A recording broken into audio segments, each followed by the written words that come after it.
এদিকে সারা দেশে আজ ছাত্র জনতার বিক্ষোভ কর্মসূচি ও প্রতিবাদ সমাবেশ রয়েছে বৈষম্য বিরোধী ছাত্র আন্দোলন। এদিকে ডিবি কার্যালয়ে সমন্বয়কদের জিম্মি করে নির্যাতনের মুখে যে লিখিত বক্তব্য পাঠানো হয়েছে বলে তারা প্রতিবাদ জানানো হয়। দাবি আদায় না হওয়া পর্যন্ত আন্দোলন চলবে বলে রোববার রাতে বৈষম্য বিরোধী ছাত্র আন্দোলনের সমন্বয়ক আব্দুল কাদের গণমাধ্যমে বার্তা পাঠিয়েছে। এই কর্মসূচি দাবি করেন, দাবি আদায়ের সঙ্গে একাত্মতা ঘোষণা করতে বাংলাদেশের সব নাগরিককে অনুরোধ জানান আব্দুল কাদের। দ্ব্যর্থহীন ভাষায় বলেন, জীবনের শেষ নিঃশ্বাস পর্যন্ত ছাত্র সমাজ শহীদদের রক্তের সঙ্গে বেইমানি করতে পারবে না। বিবৃতিতে বলা হয়, অস্ত্রের মুখে জিম্মি করে বিবৃতি আদায়ে ছাত্র সমাজ মেনে নেবে না।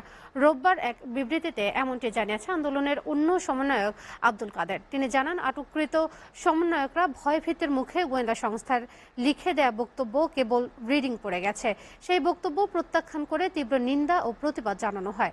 এর আগে ডিবি কার্যালয়ের হেফাজতে থাকা আন্দোলনের 6 সমন্বয়কের কর্মসূচি প্রত্যাহারের ঘোষণা দিয়েছিলেন।